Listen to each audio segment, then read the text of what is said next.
c'est le moment d'accueillir en studio l'invité du jour, c'est Dominique de la Porte-Barré, bienvenue. Bonjour. Dominique de la Porte-Barré. Alors c'est vrai qu'une nouvelle permanence du point accueil emploi ouvert à Saint-Coulon mercredi. Je rappelle Dominique de la Porte-Barré que vous êtes vice-président de Saint-Malo Agglomération, en charge de l'attractivité du territoire, de l'économie et de l'emploi, du commerce et de l'artisanat et de la communication. Ça fait pas mal de choses. Alors vous nous rappelez tout d'abord la vocation du point accueil emploi ? Alors le point accueil emploi est un dispositif qui est géré par Saint-Malo Agglomération. L'objectif, c'est d'être au plus près de la population pour tout ce qui est recherche d'emploi, demande, etc. Aujourd'hui, il y a 4 communes qui adhèrent au point accueil emploi: Cancale, Saint-Méloire-des-Ondes, Plergué et Saint-Coulon. Jusqu'à présent, Saint-Coulon ne disposait pas d'un point physique et nous avons décidé d'ouvrir une permanence à Saint-Coulon. L'objectif du point accueil emploi, c'est d'être au plus près des demandeurs, d'une population qui est un peu isolée, qui est vraiment en difficulté. Et donc, c'est de leur apporter les conseils, de les aider dans leur démarche, que ce soit vis-à-vis de Pôle emploi, que ce soit vis-à-vis de la mission locale, enfin, de toutes les structures qui Donc peuvent... toute tranche d'âge alors. Alors, toute tranche d'âge, absolument. Et donc, toutes ces personnes qui sont isolées de l'emploi, et donc, c'est de les accompagner, d'essayer de les remettre sur les rails en leur apportant toutes les informations nécessaires. Donc, il y a une dimension, évidemment, purement emploi, mais il y a une dimension sociale également, Oui. parce que, eh bien, il y a des aides qui peuvent les aider. Je pense à ceux qui n'ont pas, par exemple, de véhicules, qui n'ont pas des problèmes de mobilité. Eh bien, il y a des structures qui peuvent permettre à ces personnes-là de louer un véhicule à un prix excessivement bas. Et donc, il y a plein de formules. Et donc, on a des dispositifs qui existent, qui ne sont pas forcément connus du plus grand nombre. Donc, l'objectif du point accueil emploi, c'est de pouvoir échanger et proposer les services. Et également des offres d'emploi, parce qu'il y a beaucoup d'offres d'emploi qui sont au sein des PAE, des points accueil emploi, et nos partenaires entreprises nous communiquent régulièrement leurs demandes. Il y a des secteurs qui sont en tension, bien Quels sûr. sont-ils, oui, justement. Alors, il y a les problèmes de la restauration, de l'hôtellerie, qui a beaucoup de demandes, mais il y a aussi tous les services à la personne, où il y a énormément d'offres d'emploi. Et voilà. Et puis, il y a le domaine, des demandes dans le domaine des transports, des chauffeurs de camions, des chauffeurs de bus. Il y a des formations Alors, finançables. il y a bien sûr, il y a beaucoup de formations qui sont proposées et qui sont à la fois proposées par des services comme les chambres de commerce, par les chambres des métiers, mais également par les entreprises elles-mêmes. Si je prends l'exemple de Le Guével, transporteur bien connu sur notre territoire, il propose ses propres formations pour recruter, pour faciliter les recrutements. D'accord. Et donc, c'est un accueil personnalisé, c'est Alors, une il y a, écoute, on fait le point sur la situation de la personne. C'est ça ? exactement, il y a une conseillère qui est salariée de Saint-Malo Agglomération. Laurence Lorenzo ? Exactement, et qui est là pour, sur rendez-vous ou pas d'ailleurs, selon les heures des permanences, pour pouvoir apporter ses conseils individualisés et pouvoir écouter, échanger, comprendre les problèmes qui sont posés par les personnes qu'elle reçoit et trouver les solutions pour les accompagner au mieux. Oui, alors la permanence, donc Dominique de la Porte-Barré à Saint-Coulon, c'est salle Jean Magnet, qui est un Exactement. ancien édile de Saint-Coulon. Et le jour est permanent, donc c'est chaque mercredi matin, alors de 8h45 à midi, vous l'avez dit, sur rendez-vous ou non. Oui, c'est... alors il y a la possibilité naturellement d'arriver comme ça, de venir, mais c'est mieux éventuellement de pouvoir prendre rendez-vous et comme ça permet éventuellement à la conseillère de préparer Eh oui. l'entretien Oui. et de se documenter s'il y a des En amont. problématiques particulières. Bien sûr, une réponse plus précise pour le coup. Il y a un numéro de téléphone qu'on peut donner aux auditrices et Vous pouvez le aux donner. auditeurs, donc c'est 06 88 54 60 36, je vais le redonner. Laurence Lorenzo, donc 06 88 54 60 36. Mais naturellement, tous les services d'accueil de nos mairies Oui. ont les numéros et vous pouvez vous rendre à l'accueil des mairies, que ce soit celles que j'ai évoquées, et pour prendre rendez-vous. Donc Cancale, Saint-Méloire-des-Ondes, Plergué et Saint-Coulon. Alors vous nous donniez quelques exemples de secteurs qui recrutent tout à l'heure, Dominique de la Porte-Barré. Est-ce que dans ce contexte de crise sanitaire qui n'est pas encore tout à fait terminé, faut bien le dire, Est-ce qu'il y a eu des remontées de par les acteurs du tissu économique? Est-ce qu'il y a eu des inquiétudes? Parlez-nous un petit peu de cette situation. Comment ça se vit au niveau de l'agglo là? Globalement, naturellement, dans le cadre de ma délégation, je rencontre beaucoup de chefs d'entreprise.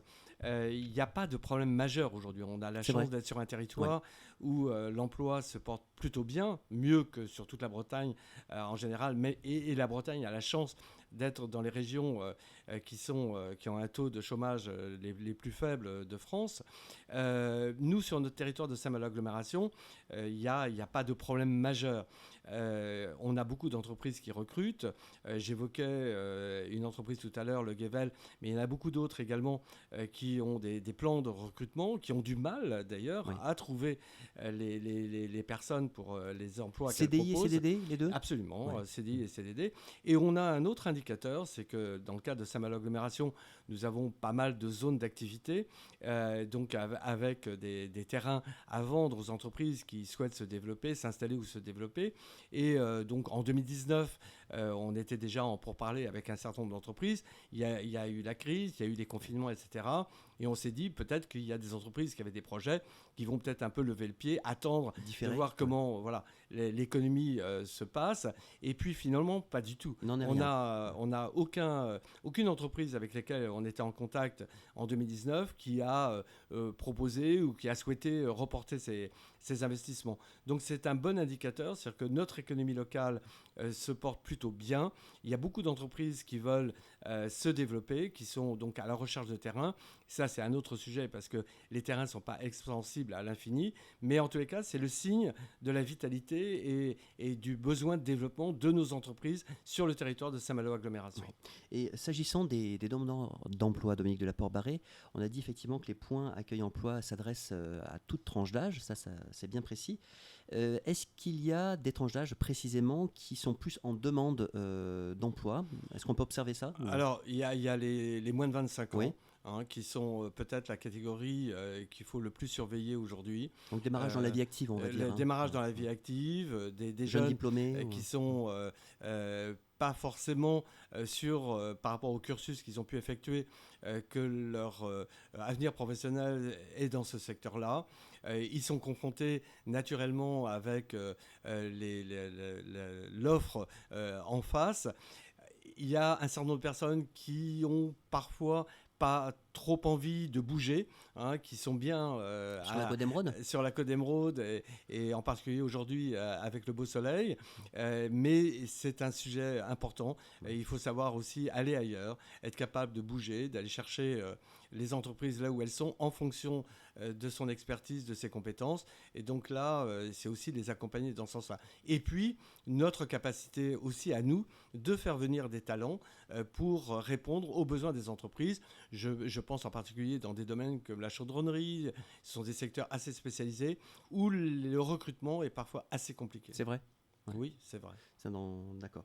Écoutez, vous nous donnez quelques indications tout à fait précises sur ces secteurs donc, qui embauchent Dominique de la Port-Barré. C'est vrai qu'on est un petit peu surpris d'entendre au niveau de la crise sanitaire. On a relayé effectivement sur cette antenne les différents services qui sont offerts par Saint-Malo Agglo pour accompagner les chefs d'entreprise en difficulté. Parce que c'est vrai que sorti des confinements, on s'est un peu posé la question comment tout ça allait reprendre. Oui. Or, vous nous dites que c'est plutôt une embellie. Alors, il y a deux choses. Il y a à la fois la partie, la dynamique du tissu local. C'est vrai que Saint-Malo-Agglomération avec la région Bretagne, je tiens à souligner l'importance des investissements qui ont été faits par la région Bretagne sur des subventions ou des aides pour accompagner les entreprises, au-delà des aides de l'État avec le PGE dont on a beaucoup parlé, mais à notre échelle de territoire, sur les passes commerce et artisanat, sur le pass numérique, sur l'aide aux TPE qui se sont créées depuis le 1er janvier 2020, spécialement dans le secteur des cafés, hôtels, restaurants. On apporte une subvention de 1 000 € par entreprise. Donc il y a eu beaucoup de subventions, d'aides, d'accompagnement des entreprises pour les aider à franchir ce moment un peu délicat. Est-ce que vous avez eu des retours concernant le tourisme au niveau de l'agglo? Alors au niveau du tourisme... Comment a été la saison? La saison globalement a été bonne. Au niveau de l'hébergement, que ce soit au niveau des gîtes, que ce soit au niveau des campings, que ce soit au niveau des chambres d'hôtes. Globalement, ça a été bien, même si certains qui avaient l'habitude de recevoir une clientèle étrangère, naturellement, cette clientèle a beaucoup manqué. Mais les Français se sont beaucoup, comme l'été précédent, déplacés restés en France, et notamment sur notre territoire de Saint-Malo. Donc, globalement, ça s'est bien passé. Au niveau des restaurants, aussi, on peut dire que la saison fut bonne. Je crois savoir qu'il y a eu, à partir du 9 août, au moment où le pass sanitaire a été obligatoire, il y a eu peut-être une petite baisse parce qu'il a fallu mettre que les gens se fassent à cette idée de présenter leur pass sanitaire. Mais globalement, la saison s'est bien déroulée. Concernant le commerce, vous avez parlé de transition numérique aussi. Il y a un accompagnement qui est fait parce que ce sont des nouveaux outils, des personnes qui n'ont pas forcément formé, mais enfin, c'est la mouvance actuelle, c'est voilà. de migrer. Alors, on a mis en place, avec notamment la Fédération du commerce, Saint-Malo Agglomération, la Chambre de commerce, on est en train de finaliser une offre dans le domaine numérique pour permettre à tous les commerces de s'inscrire dans cette démarche-là, disposer d'un site. Une visibilité. Oui. Comment ? Une visibilité. Oui. Exactement, donner de la visibilité, même s'il faut espérer que la période la plus compliquée est derrière nous. Mais néanmoins, il y a de nouvelles habitudes qui se sont créées. Et dans le cadre de ces nouvelles habitudes, c'est vrai qu'il faut offrir aux consommateurs aujourd'hui la possibilité d'avoir accès par différents canaux, que ce soit physiquement, que ce soit via Internet, via les réseaux sociaux. Donc nous, notre objectif, c'est d'accompagner les entreprises, de les aider, les commerces et les artisans, de les accompagner dans cette transformation numérique et d'être capable de répondre aux attentes aujourd'hui des consommateurs. Ça, donc ce sont des formations qui sont des informations voilà, qui sont transmises. Il y a à la fois la création, si je prends le cadre du service qui est proposé avec la Fédération du commerce, c'est des modules dans lesquels on s'inscrit et qui, en fonction de ce que l'on veut, va simplement disposer d'une sorte de vitrine sur Internet, mais ça peut aller plus loin avec justement des possibilités de réservation, le click and collect, enfin tout ce qui constitue cette chaîne du numérique et naturellement un accompagnement en termes de formation parce que beaucoup de commerçants ou d'artisans ne sont pas familiers avec ces techniques-là. Alors c'est vrai que Dominique de la Porte-Barré, vous êtes connu aussi pour œuvrer dans le domaine du tourisme, pour avoir œuvré et j'imagine qu'une partie de votre cœur y est aussi. La communication, ça fait partie de vos charges à l'agglo. Là, Saint-Malo projette donc une campagne dans le métro parisien. Exactement, il y a une campagne dans le métro parisien, une campagne d'un grand format, ce qu'on appelle le 4x3, qui est prévu dans un certain nombre de stations et qui ont été choisies en fonction de leur fréquentation. Et donc c'est pour travailler sur l'arrière-saison, donner envie aux gens de revenir à Saint-Malo après un été. Mais on a une attractivité tout au long de l'année, notamment avec le phénomène des grandes marées. Oui. Puis il y a le festival Quai des Bulles qui aura lieu cette année, qui va reprendre en présentiel. Donc on peut dire que globalement l'activité reprend, quels que soient les domaines.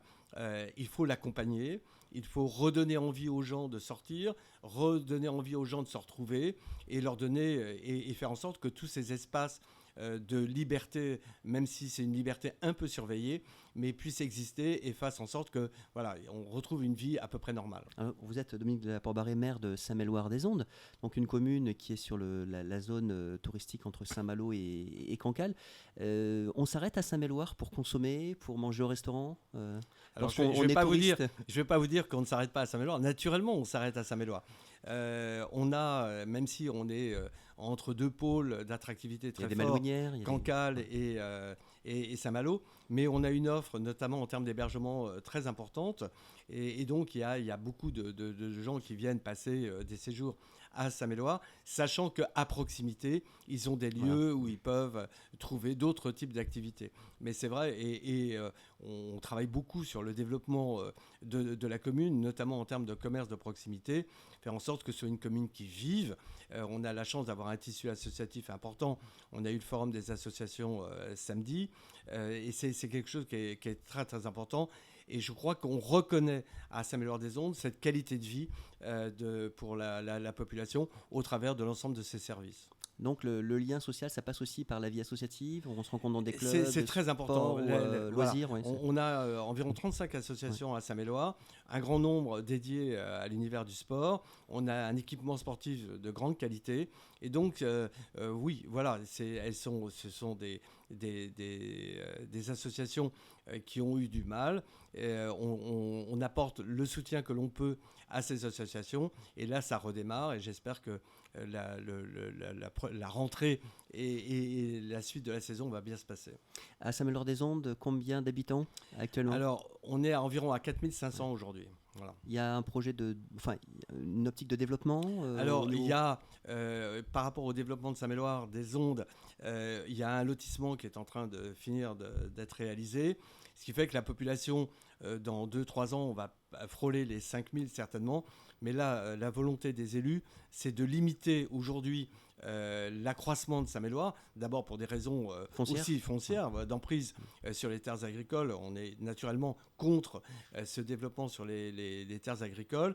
Et puis après, il faut digérer cette population. Il ne suffit pas de l'accueillir, mais après, il faut lui offrir les services, que ce soit en termes d'école, que ce soit en termes d'équipement d'une façon générale.